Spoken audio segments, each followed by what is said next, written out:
Michael Jones, bonjour. Bonjour. Bienvenue encore à Montauban. Tu es venu en 98 avec Jean-Jacques Goldman. Et en 2006, quand tu es venu à CFM dans mon émission pour fêter mes 20 ans d'animation radio, tu m'avais dit un album, je le fais en 10 ans. Or, tu as fait 2 albums quand même, solo. Et puis, donc, tu as été assez inspiré. Oh, je ne sais pas. Je pense que les choses ont fait que ça s'est arrangé, que je puisse faire plusieurs albums. D'ailleurs, là, il y a un album qui est sorti cette semaine, mais que en téléchargement pour le moment. C'est le live de mon spectacle qui n'existe pas encore en objet, mais il existe déjà en téléchargement. D'ailleurs, on oscille entre le 9e et la 60e place, suivant les jours, au niveau des téléchargements, c'est pas mal. Donc il y a tout le spectacle, sauf 2 titres, sur le live, et il est à un prix exorbitant de 5 €. C'est très cher. Ah ouais. Ça va sauver, à mon avis, le téléchargement légal, parce qu'on parle beaucoup de téléchargement illégal avec Adobe qui commence maintenant, justement. Qu'est-ce que tu penses de Adobe? Je pense rien du tout, c'est trop tard. C'est trop tard, tu crois? C'est fini, c'est trop tard. Le mal est fait. On ne pourra jamais revenir en arrière, c'est mort. Parce qu'en plus, c'est clair que dans les pays voisins, l'Italie, c'est légalisé le téléchargement gratuit. Qu'est-ce que tu penses de ça? Est-ce que justement l'artiste est mort du côté français pour ça? Non, le problème c'est que, moi je voulais mettre mon live gratuit. On n'a pas le droit, c'est interdit. Mais c'est trop tard de toute façon pour espérer que le téléchargement payant puisse faire quelque chose aujourd'hui. Fallait le faire, la loi, tout de suite. Ils ont mis 10 ans pour le faire. Donc c'est trop tard. De toute façon, maintenant, il faut trouver autre chose pour les artistes, mais de toute façon, le vente des disques, c'est vrai. Bon, on parle donc de l'album Celtic Blues. Pas de texte en gallois cette fois-ci encore. T'as pas voulu? En gallois, le problème c'est que au moins maintenant les gens comprennent un peu l'anglais. Et maintenant, vu justement que tout est téléchargé, il faut mieux faire en anglais parce que ça s'adresse au monde entier. Mais bon, le Pays de Galles c'est 3 millions d'habitants, 3 millions à parler ce langue-là et encore. Donc c'est moins que Paris. Oui, mais bon, quand même, tu le chantes dans ta chanson, c'est la terre de mon père. Donc, tu aurais pu même faire la chanson relativement en gallois pour rendre hommage justement à tes racines. Mais elle y est en gallois sur mon album précédent. Elle est derrière le solo de guitare de Never Forget, elle y est. Oui. Mais c'est en gallois. Mais bon, je suis en France, donc si je fais une autre langue, il faudrait faire en français. Ok. Tes projets pour 2012? 2012, comme 2011, à mon avis, ça va être sur la route à tourner parce que il faut que je travaille. Fin de l'année, il va falloir que je fasse un autre album. Voilà, ça va être encore ça. Il est encore possible. On devait enregistrer en fin de printemps un concert filmé. Ça s'est pas fait pour des problèmes administratifs qui apparemment sont réglés. Donc on va peut-être la faire à la rentrée. D'accord. On parle beaucoup d'une chose, c'est du retour peut-être probable de Jean-Jacques Goldman. Alors j'aimerais quand même que tu nous donnes des nouvelles, parce que tu es son ami. Il va fêter ses 30 ans de carrière solo, il fête ses 60 ans cette année, si je me souviens bien. Ouais. Et 10 ans, presque année pour année, que Chanson pour les pieds est sorti, d'après toi. Parce que en 2006, tu me l'as dit, on ne peut pas compter sur lui avant 2011. Donc, est-ce qu'il prépare quelque chose d'après toi? Non, rien du tout. Il t'aurait appelé à mon avis, non? Ah bah oui, moi j'en ai déjà parlé. Il m'a dit, t'inquiète pas, si je fais quelque chose, tu seras le premier au courant. Et donc pour le moment, je suis au courant de rien. Voilà. On en a encore parlé pendant les enfoirés. Non, pour le moment, il ne fait rien du tout. D'après toi, est-ce qu'il t'appellera pour remplacer Patrice Tison, qui est malheureusement décédé en 2002? D'après toi, est-ce que ça va donner une autre dimension à un album solo? Parce qu'on sait que Patrice Tison a joué sur tous ses albums. Moi j'ai dit, pour le moment il a rien de prévu. Il y a encore moins de possibilités que ce soit un album. Est-ce qu'il va peut-être un jour revenir sur scène? Peut-être, mais un autre album, je crois que de toute façon, pourquoi faire ça sans plus. Là, il y a un moment,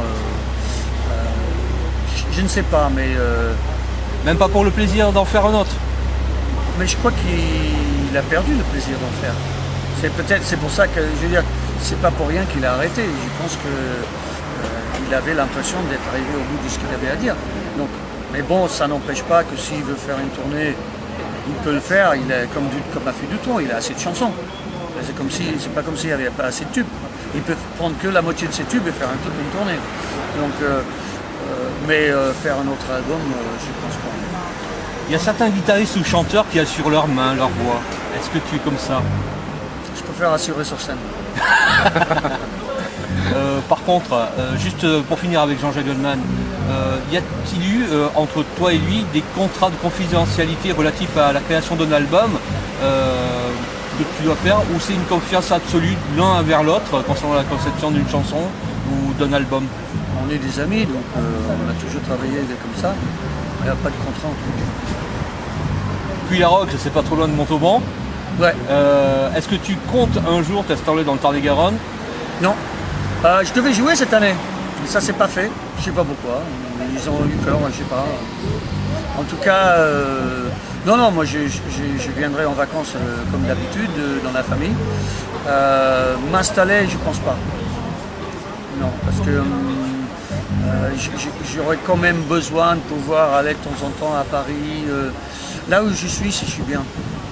Je suis bien placé. Quand je veux venir, bon, je viens, je peux rester un petit peu de temps, mais m'installer là-bas, il faudrait vraiment que je prenne une retraite définitive, que je fasse plus jamais de musique. Ça n'empêche rien, regarde à Stafford, Francis Cabrel fait toujours quelque chose. Oui, mais il a aussi un pied de terre à Paris. Oui, mais ça n'empêche pas d'avoir les deux. Oui, non, mais moi j'ai pas les moyens. Ah bon? T'as les moyens du chapeau, mais t'as pas les moyens d'avoir deux maisons. Non, je peux pas, j'ai pas les moyens de faire ça. C'est pas grave, il y a des campings. Ouais. Donc voilà, ensuite. Tu es toujours défenseur des radios locales. Ouais. Alors, est-ce que tu as encore le temps d'aller soutenir les radios locales ou pas?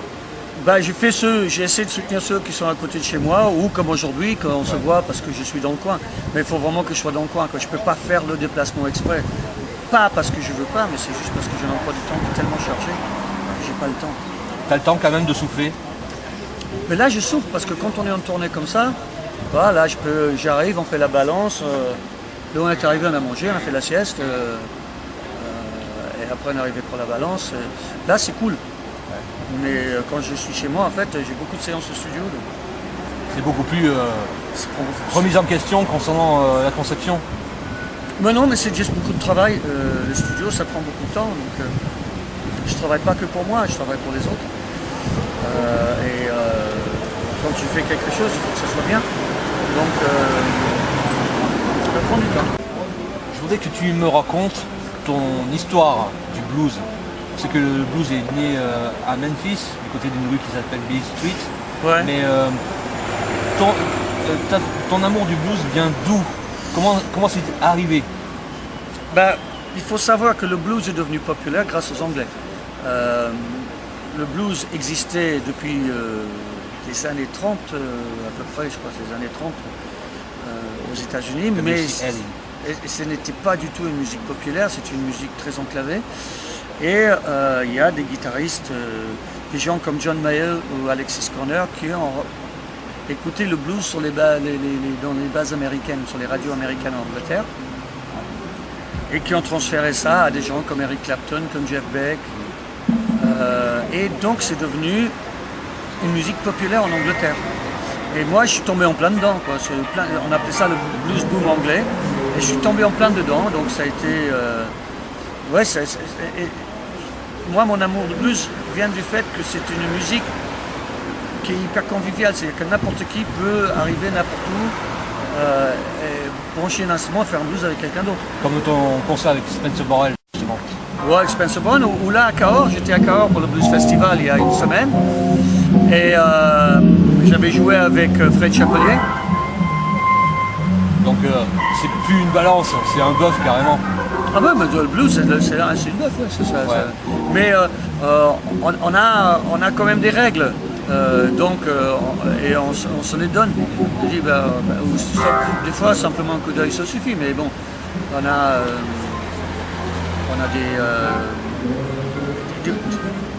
des trucs que tout le monde préétablit, qu'on sait dans le blues, ce sera comme ça. Donc, Et je te remercie Michael. il n'y a pas de quoi.